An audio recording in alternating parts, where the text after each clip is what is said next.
Temos que tomar cuidado, pois podemos estar correndo atrás de um pote de ouro no fim do arco-íris que não exista. Ou melhor, pode até existir, mas quando chegarmos até ele, veremos que o que ele pode nos comprar não é aquilo que de fato precisávamos. Pode ser que consigamos comprar quase tudo, mas não o que de fato necessitamos.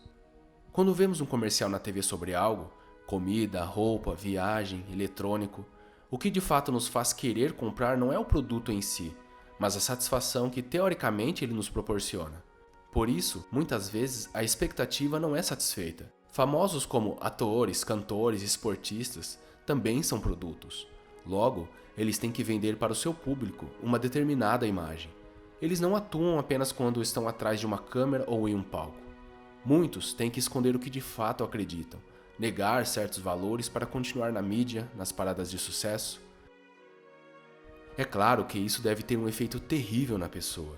Deve causar um conflito consciente ou mesmo inconsciente, que acaba maltratando-os. E é óbvio que não estou generalizando, mas nesse meio é difícil sobreviver sem ser um personagem. Isso não acontece somente entre famosos, mas qualquer um que torne-se um produto, que perca sua identidade virando assim massa. E infelizmente isso acontece com uma certa frequência. Caso contrário, não existiriam tantos problemas psicológicos como temos hoje.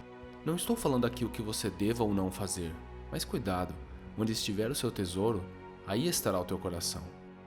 Confira algumas declarações sobre tristeza e depressão de pessoas famosas. When people say, oh, I want to be like you, I want to be an actor, I want to look like you, the question I always ask them is why? Like, really, why? And people, and especially in America, this idea of fame, that to be famous means that you're successful, that you're happy. When How I Met Your Mother first went on the air, I ran into an actress that I knew, and she said, "Are you just like so happy all the time?" And I remember thinking, does she really think that when CBS picked up the show, it left me with an inability to feel anything other than unbridled joy? But the joke was on me because I kind of thought it would. A lot of people think getting famous will save you, that it will grant you the life you feel you're owed and spare you certain indignities. I was pretty bummed to realize that rather than lessening or eliminating my insecurities and least attractive qualities, it basically poured fertilizer on them. I had bought into the not uncommon notion that when I taste success, when I get over there, then I'll be happy. But the strangest thing happened. As the show got more successful, I got more depressed. I was a millionaire. I had beautiful women in my life. I had cars, a house, an incredible, a solid gold career, and a future. And yet, on a daily basis, I wanted to commit suicide. I was completely suicidal, didn't want to live anymore. I thought that I was completely alone. I also realized how lucky I was and what a wonderful family, wonderful friends I had, but that didn't matter. I wanted the world to swallow me up, and nothing seemed better to me than death, which is completely insane. We are told that if we're beautiful, if we're skinny, if we're successful, famous, if we fit in, if everyone loves us, that we'll be happy. But that's not entirely true. As a Beatle, we made it, and there was nothing to do. We had money, we had fame, and there was no joy. The media told me every day, and it's telling you every day what it is to be successful.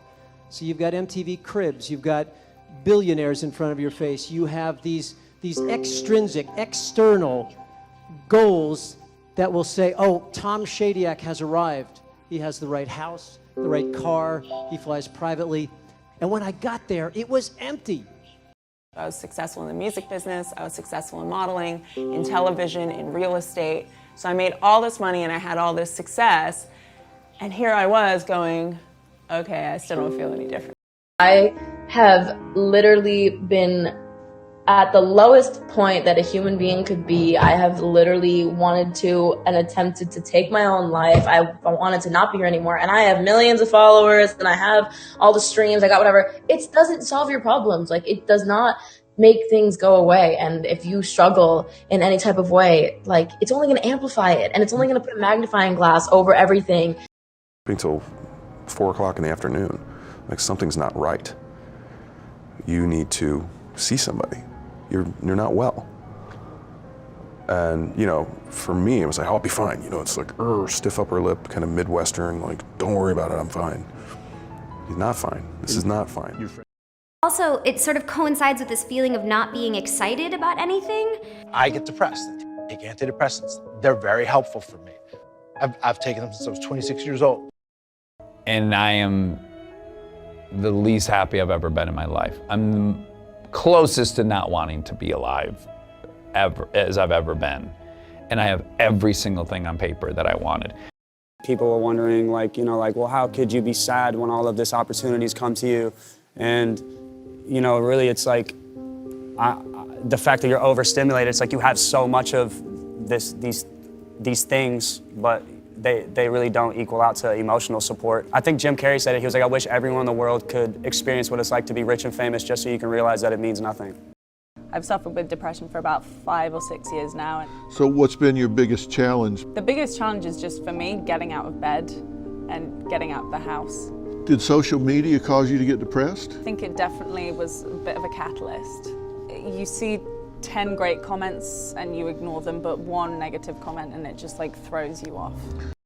When those things came, the happiness wasn't there, and I realized why that was. There was such an attempt to achieve these things and to keep going that you lose sight of the people and the blessings that you have around you. You're so focused on the next success, the next step in your career. Why do you want to do anything you do? It should not be motivated by something that you think is going to make fulfillment comes from within you, by being authentic to yourself, not chasing fame.